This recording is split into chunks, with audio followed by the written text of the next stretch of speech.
Fallout 4's survival mode is, in my opinion, the definitive way to play the game. Combat is faster and more dangerous, the lack of fast travel forces exploration, resources actually matter, and overall, many of the game's mechanics, like settlements, food or crafting, become much more useful. Problem is, the challenge rarely lasts. Around level 30 or so, once your build comes together, most encounters begin to play out the same way, and survival mode soon stops being all that difficult. So, what if we could maintain that early game tension for longer, while also bringing Fallout 4's role-playing systems back into focus? Let's go, pal.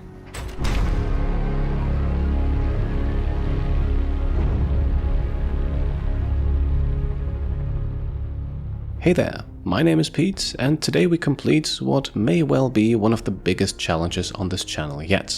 We will be playing Fallout 4 on survival mode, but our character begins with every single attribute set to 1.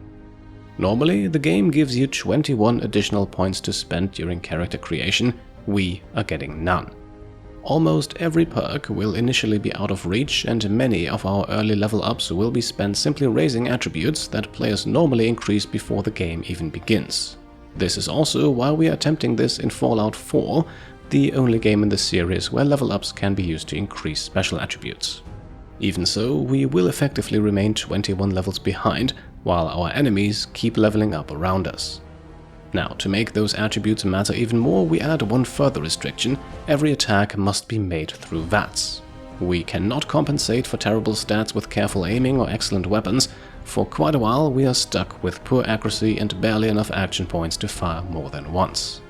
Finally, my name is Pete Complete, and this shall be a completionist playthrough, aiming to explore every location, complete every quest and unlock every achievement.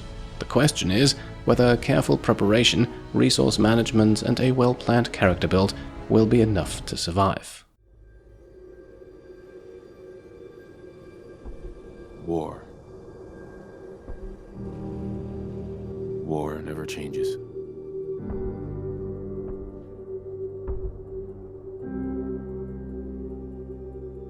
In the year 1945, my great-great-grandfather, serving in the army, wondered when he'd get to go home to his wife and the son he'd never seen. He got his wish when the US ended World War II by dropping atomic bombs on Hiroshima and Nagasaki. The world awaited Armageddon. Instead, something miraculous happened. We began to use atomic energy not as a weapon, but as a nearly limitless source of power. People enjoyed luxuries once thought the realm of science fiction: domestic robots, fusion-powered cars, portable computers. But then, in the 21st century, people awoke from the American dream. Years of consumption led to shortages of every major resource. The entire world unraveled. Peace became a distant memory. It is now the year 2077. We stand on the brink of total war. And I am afraid. For myself, for my wife, for my infant son. Because if my time in the army taught me one thing,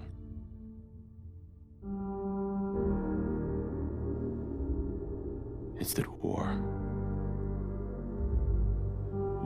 never changes. You're gonna knock him dead at the Veterans Hall tonight, hun. You think? Absolutely. Now get ready and stop hogging the mirror. Right. Right, with that cheerful introduction to the end of the world behind us, we can now create our character. We are offered the choice between a male and female protagonist, and we are going with the female option for 2 reasons. First, as the opening cutscene just established, the male protagonist is a military veteran, so starting him with every special attribute at 1 would feel a little weird. His wife, meanwhile, is less clearly defined, which makes our deliberately weak starting build feel more plausible. Additionally, as a female, we will gain access to a useful gender-specific perk later in the game. I won't go into the details just yet. With our character created, we are now free to look around the house. There are a few small interactions available here. Eventually, though, all roads lead into the kitchen to meet our robot butler, Codsworth. Ah, good morning, Mum. Your coffee. 173.5 degrees Fahrenheit. Brewed to perfection. A few interactions are available here. We could now drink some coffee or inspect the magazine on the counter. Grognak the Barbarian and the Jungle of the Bat Babies. No matter what we do, a short while later, the doorbell rings. It's that salesman again. I don't know why he keeps bothering you. And now look at sports. Good morning! Vault-Tec calling. This serves as our intro to Fallout 4's often critiqued dialogue system. 4 choices are available. Let's learn more about Vault-Tec and what they have to offer. Vault-Tec? Remind me again. Why, we're about you, ma'am, and helping secure your future. You see, Vault-Tec is the foremost builder of state-of-the-art underground fallout shelters. I'm here today to tell you that because of your family's service to our country, you have been pre-selected for entrance into the local vault. Vault 111. You may notice I'm cutting out a few lines here and there to keep things flowing. The end result of this conversation will always be the same, so let's go ahead and establish what might very well be the MO for the series. The apocalypse? Well, hell, sign me up. This now brings up the special screen, and here you can see it. Every attribute is set to 1, and thanks to a small mod, we don't have a single point to spend. As a result, our character starts off at a severe disadvantage. To name a few, our carry capacity will be abysmal, we'll struggle to hit the broadside of a barn, our hit points won't be much higher than that of our infant son, we'll have a hard time persuading or trading with anyone, we will level up extremely slowly, and will score fewer critical hits, which are a very important mechanic for a VATS-only playthrough. But this is the character we chose, and all that remains now is to give her a name. And as always, chosen from the list of Patreon supporters and channel members, we will from now on be playing as Jess. By the way, I plan on naming quite a few more things in this series, so if you'd like your name to appear, consider supporting the channel either here on YouTube or on Patreon. Wonderful. That's everything. And just like that, our attention is now needed elsewhere. Miss Jess, Sean has been changed, but he absolutely refuses to calm down. I think he needs some of that maternal affection you seem to be so good at. My boy isn't giving his mother any trouble, is he? Hey, I fixed that mobile on his crib the other day. Why don't you give it a spin?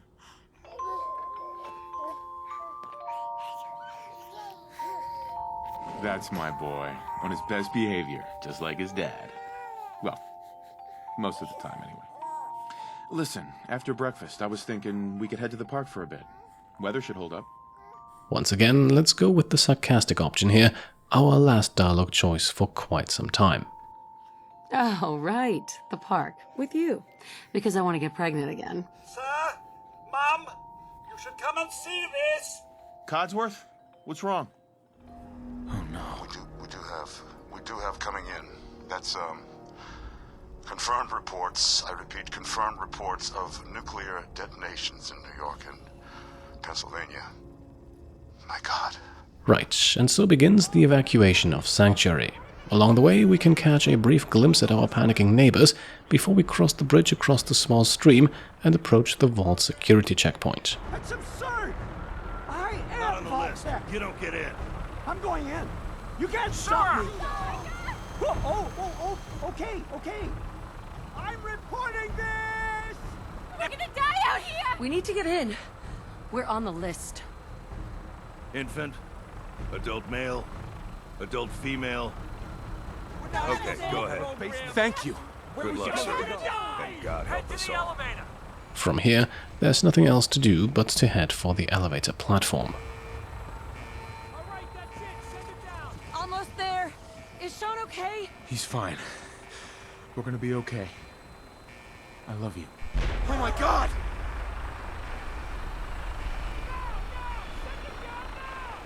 Hold on! Can't this thing move faster? Oh God.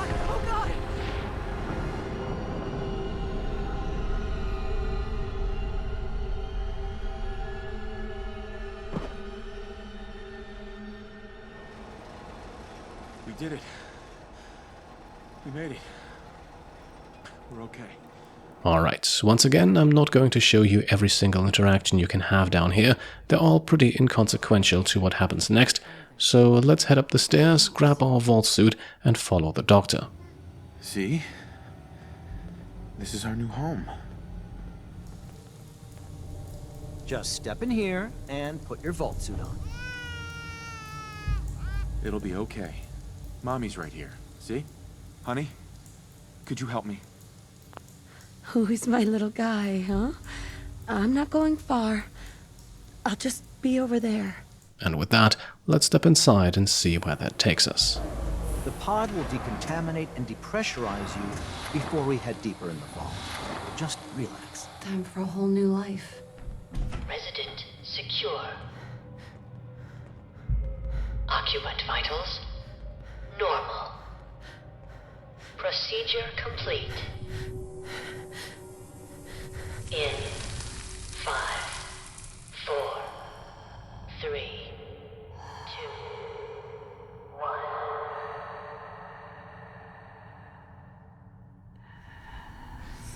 1. Manual override initiated. Cryogenic stasis suspended.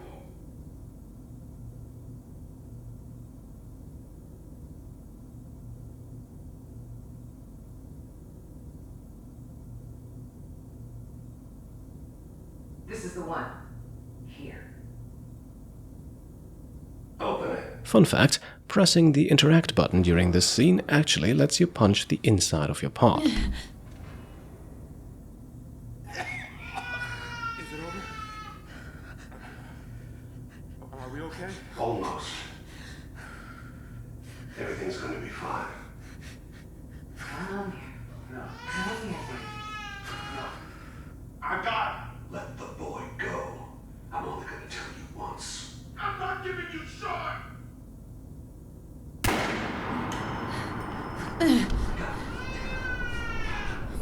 Get the kid out of here. Let's go. At least we still have the backup. Cryogenic sequence reinitialized.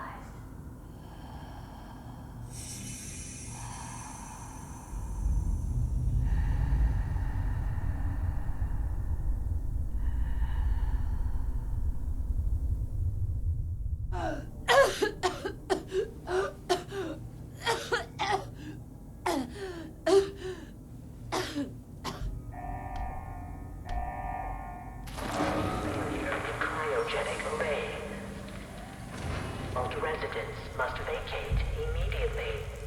And here we are, thawed out after witnessing a murder and a kidnapping, with no idea how much time has passed. Come on. There has to be a release. Come on, come on, come on. Oh, God. Critical biogenic array. I'll find who did this, Residents must vacate. and I'll get Sean back. I promise. And with that promise, we are free to explore. Now, Vault 111 may appear as a largely inconsequential tutorial area, but it contains several useful items that can make our first days on survival mode much easier, and an interesting story worth uncovering along the way. The first clue is right outside the pod. It's not only our husband, every other resident is dead too. Oh, God. Why would Vault-Tec do this? Very good question. We might find answers near the exit, where we spot an empty cryopod and a terminal. I won't give you a full readout of the entries. For now, we can learn that a premature shutdown of the cryogenic and life support systems caused a total failure. More interestingly, Nate's and Sean's pod was opened manually, while ours was opened remotely, meaning someone else could have released us. There are no further clues here, so we head into the corridor. The way forward is straight ahead, but let's first check the second cryo chamber to the left here. In here, same picture as before, everyone is dead, and the terminal offers nothing new. This brings us now to the first part of our early game strategy, taking everything. Clipboards, coffee cups, spare vault suits, all of it can be crafted with or sold, and even at strength 1 we have enough carry capacity to loot the entire vault.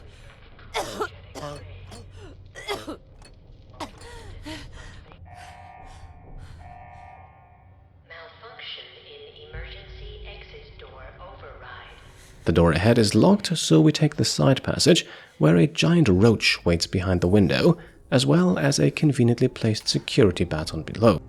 Before going into our very first fight though, we can search the security office. Among the supplies here is our first stim pack, Fallout 4's standard healing item, useful but not something we want to waste, especially since we'll soon find a much better source of healing.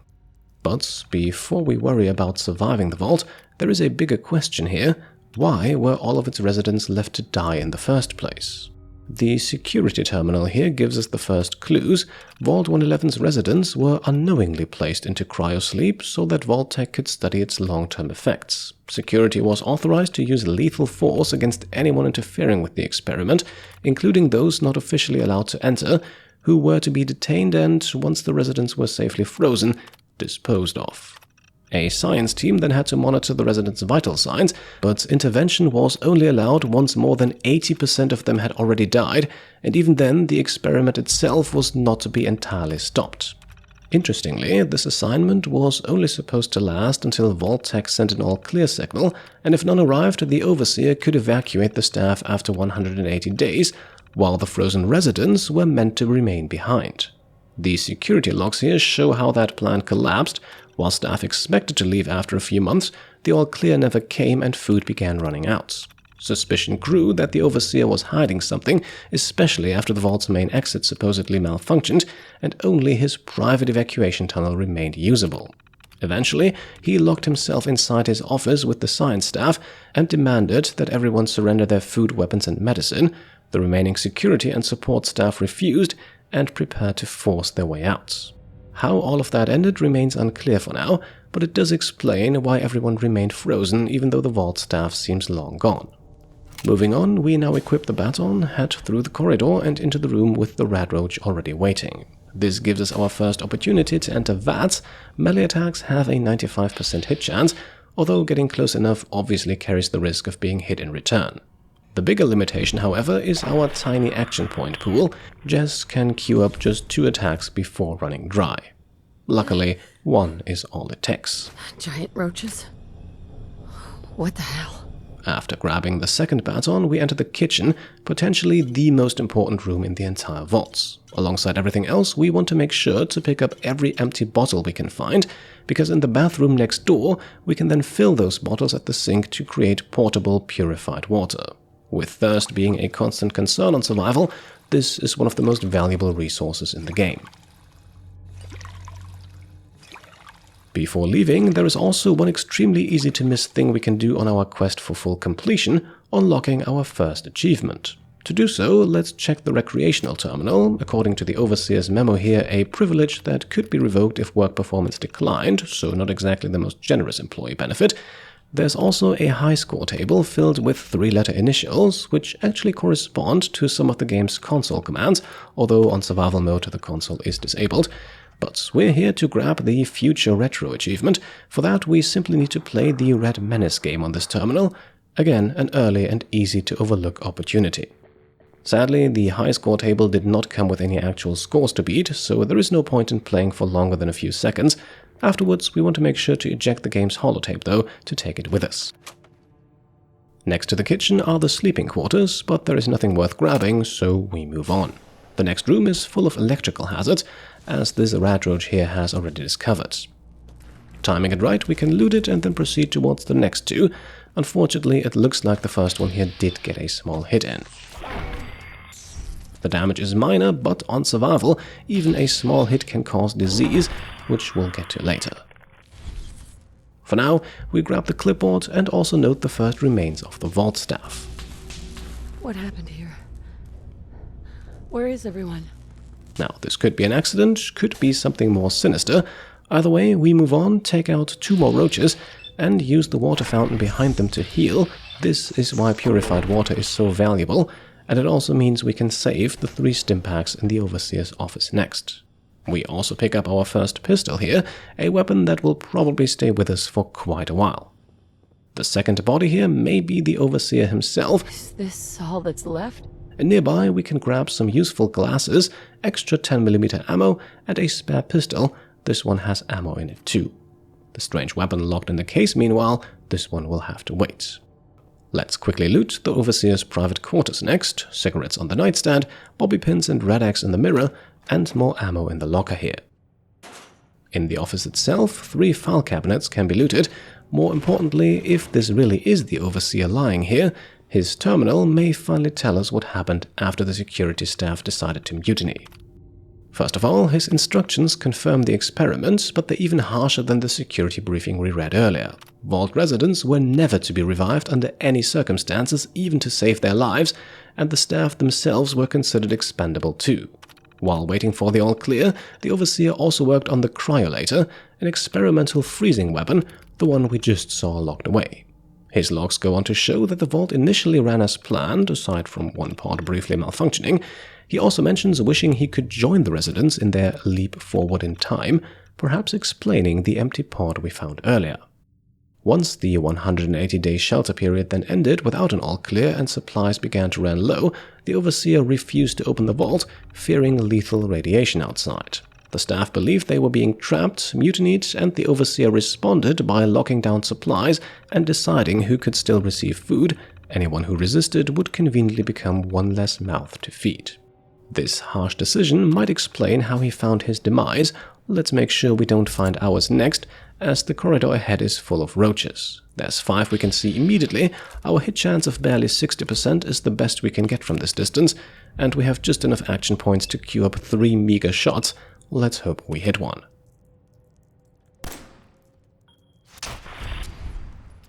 Right, one down, but we're now in caution, which means the others are searching for us. We retreat, let our AP recover, then step back out to shoot the next roach, much closer this time, so even with Perception 1, we've got a great hit chance. To conserve ammo, we use the baton on the 3rd, which puts us back into hiding, giving us some time to recover AP. And we're going to need those if we don't want to rush in blindly here.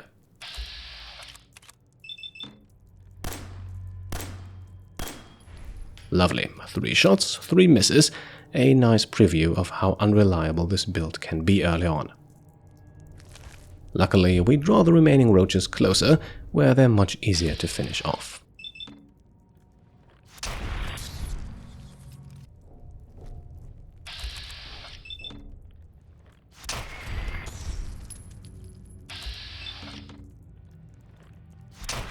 After looting the meat, we can whip out the baton once more for the vault's final 2 enemies. The first one can be ambushed from behind, the second just requires a quick reaction.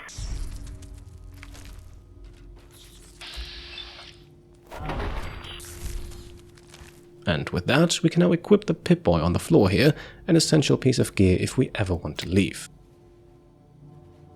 We can now see that our health currently sits 1 point below maximum, because we've taken radiation damage when that red roach hit us earlier, but apart from that, we're in good shape and about to be even better, as we can now finally equip some gear, starting with those glasses, which give us a 1 point boost to perception, doubling it to a glorious 2. And with that, let's activate the vault door controls and open our exit. Vault door cycling sequence initiated. Please stand back. While we wait for the door to open, we can turn the Pip-Boy light on to see better, pick up 1 more ammo pack and another spare vault suit, and then head for the elevator that initially brought us down here.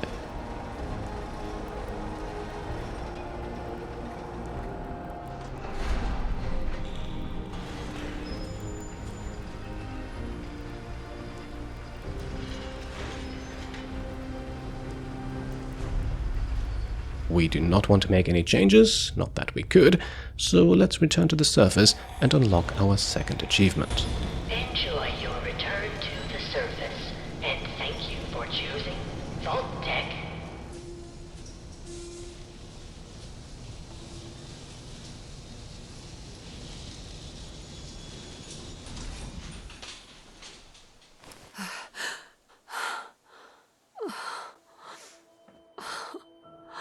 Fresh out of the vaults, we bring up the Pip-Boy again, because from this point onwards the clock is ticking, and survival mode actually starts working against us. Down inside the vault, time is, rather fittingly I think, frozen. Once we leave for the first time, though, we're on the clock. Thirst and hunger become relevant, and every unnecessary detour begins to matter. So, let's get moving, we've got a lot to do. The first small container here has a few empty bottles and healing items. 3 yellow crates offer, among other things, 2 Radaway and 1 Red X, both handy to protect against radiation. And the blue trailer here has a couple of miscellaneous items, as well as more 10mm ammo and a switchblade, our second melee weapon. From here, we run back towards Sanctuary. Along the path, we can harvest a few things: 2 stilt beans, 1 hub flower, these are very important, and 4 blood leaves down by the stream. From there, it's back into the remnants of civilization. We earn some XP for rediscovering Sanctuary, and at least one of its inhabitants is also still here. As I live and breathe! Oh, it's really you! Right, it's Codsworth, a little rusty but charming as ever.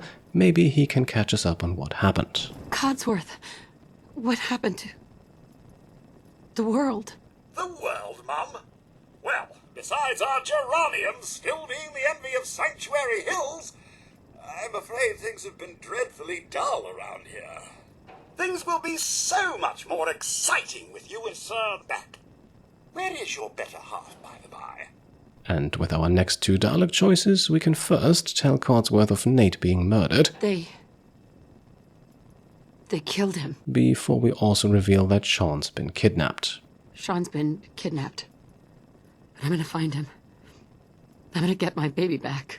It's worse than I thought. You're suffering from hunger-induced paranoia. Not eating properly for 200 years will do that, I'm afraid. Right, we finally get a time frame. 200 years. Certainly a big leap forward. 200 years? What? Are you sure? A bit over 210, actually, Mum. Give or take a little for the Earth's rotation and some minor dings to the old chronometer. That means you're 2 centuries late for dinner. Perhaps I can whip you up a snack. You must be famished.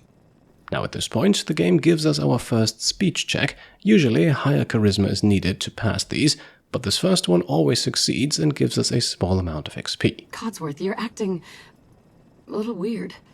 What's wrong? Mum, it's been just horrible. 2 centuries with no one to talk to, no one to serve. I spent the first 10 years trying to keep the floors waxed, but nothing gets out nuclear fallout from vinyl wood. Nothing. And don't get me started about the futility of dusting a collapsed house. And the car, how do you polish rust? Alright, seems like Codsworth is losing it, but we may have a need for him, so let's try to get him to focus. What do you know, Codsworth? I'm afraid I don't know anything, Mum. The bombs came and all of you left in such a hurry. I thought for certain you and your family were dead.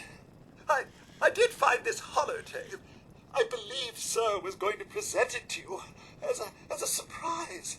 But then, well, everything happened. Now, enough feeling sorry for myself. Shall we search the neighborhood together? Sir and young Sean may turn up yet.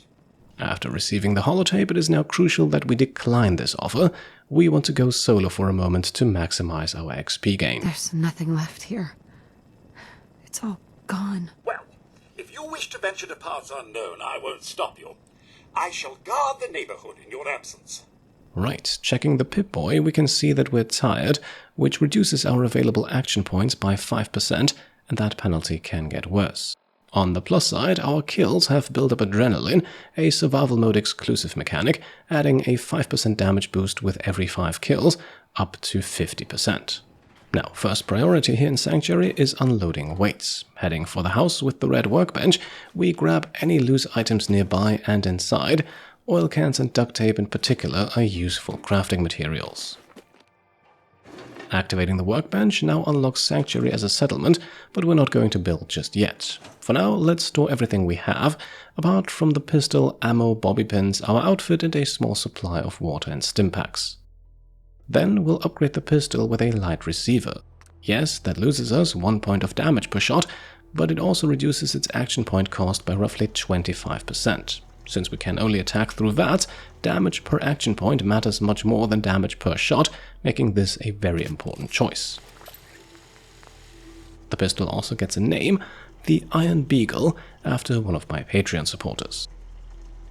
Testing it on Codsworth here, you can see we can now queue up 4 shots in VATS, and without our tiredness penalty it would be 5. Next stop then is our old home, where we once again want to loot everything. The important bits are more empty bottles in the kitchen, the Grognark the Barbarian magazine for 5% more melee and unarmed critical damage, and the Blast Radius board game in Sean's room containing rare nuclear material. We can also use the Your Special book here, and will raise our perception by 1, improving VATS accuracy and moving us closer to a useful perk.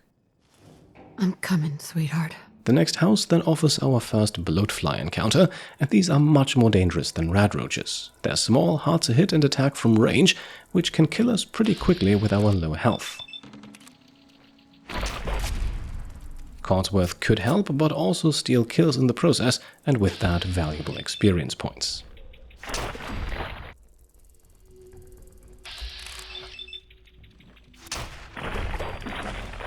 With the third kill then, we have enough XP to level up, and we're going to take Gunslinger rank 1 for 20% more pistol damage. After looting the flies, we then find our first safe. Novice locks like these can be picked immediately, anything harder requires the locksmith perk. Nice. Among the loot is our first pipe weapon, not particularly powerful but highly modular guns that can be turned into anything from automatic pistols to sniper rifles. We also grab some healing items and our first Nuka-Cola before unloading again. Now, the next house here initially looks unimpressive, a toolkit, some caps and hidden ammo. However, there is more to it behind the house. We find several mute fruit bushes, gourds and another hub flower to harvest, but the real treasure hides inside the root cellar. Here we find a red axe and, most importantly, 3 gold bars worth a lot of caps. The safe here is advanced, so that one will have to wait, and there's also a bedroll that can be used for saving on survival mode, although saves made inside this cellar can cause issues, and proper beds are better anyway. Once again, we want to take our time to loot everything. Back outside then, the fallen tree lets us reach the roof for a duffel bag with another pipe gun. At the end of the cul-de-sac, then we spot another house occupied by bloatflies. The safest approach I found is to sneak around the right side here and shoot the first one through the window. If it dies immediately, the others usually stay unaware, letting us take out the second through the front window before dealing with the last one.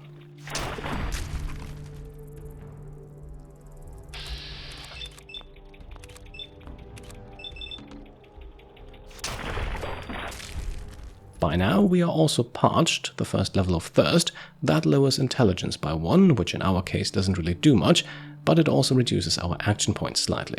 We'll deal with that in a second as we now return to the workbench, unload our inventories, grab some cinder blocks for concrete and build a water pump. This gives us free purified water and also lets us refill bottles, solving the thirst problem immediately. Moving on, the house neighboring our old one then gives us an excellent find, military fatigues, which increase agility by 2. That means 20 additional action points, so these go on immediately. Inside, there's only a small cap stash worth mentioning. Moving on then, we find more rat roaches, easily killed, a rare nuka cherry in the fridge, medical supplies in the bathroom window, and a locked suitcase containing a +2 charisma outfit, very useful later for dialogue and trading. The second to last home then lacks anything of notes until we find some med-X and in the next room a heavily trapped safe. The makeshift bomb and tension trigger can be disarmed for free XP before we pick the novice lock and grab the loot inside. The nearby terminal can also be hacked immediately. Hacking is essentially a process of selecting possible passwords and using the likeness to eliminate incorrect options. I'm in. We learn that this terminal appears to belong to a local drug dealer, with notes on customers from Sanctuary as well as the nearby Concord and Boston. Most are simply regular buyers, but the entries paint a pretty clear picture of just how much business was going on here before the war. We're now almost done. Let's grab the pistol from the shower, then loop around the back where we can find a fittingly placed chemistry station, although it's not particularly useful to us just yet. A little further out, we can harvest 3 more hop flowers before heading towards the edge of town, where 2 more radroaches appear, one from the bushes to our right and another one from the final house. Its bathroom mirror has a few healing items, otherwise there's not much here. Outside, the cooking station is more useful. Here we can turn our bloatfly meat into baked bloatfly, restoring health and increasing rad resistance, and grill radroaches for additional healing. Cooking also gives XP, putting us about halfway to level 3. Finally, the trash can near the bridge contains our first frag grenades. Throwables cannot be used through VATS at all though, so I'm actually curious whether you think they should be allowed under the rules of this run. Let me know in the comments. At this point, let's enter workshop mode to move both cooking and chemistry station closer to the workbench for convenience, and then report back to Codsworth. Codsworth. I already looked. They're not here. Then they're really gone, aren't they? Well, you could head into the city. Concord is nearby, but the people there aren't as put together as I am. You remember the way? Just across the southern footbridge, out of the neighborhood and past the Red Rocket Station? And I'd say that sounds like an excellent roadmap for the next chapter of this adventure. For today though, we have survived Vault 111, uncovered what really happened there, stripped Sanctuary for everything useful, and already turned our miserable starting stats into something slightly more competent. Keeping all of that even remotely concise was harder than expected, so I've left a comment down below with a few extra details I couldn't fit into the video. Future videos should normally be much closer to the 20-minute mark. Lastly, for anyone curious, the mod keeping all special stats at 1 is called Custom Special, link in the description. And with that, let's make the cut. I hope you enjoyed this, and if you did, then I would be very happy if you could leave a thumbs up. If you like what I'm doing and want to support me and my channel further, then you can go ahead and subscribe to stay up to date, grab some merch over on shop.petecomplete.com, or become a channel member or Patreon supporter. Thank you all for watching, and I'll see you next time. Cheers.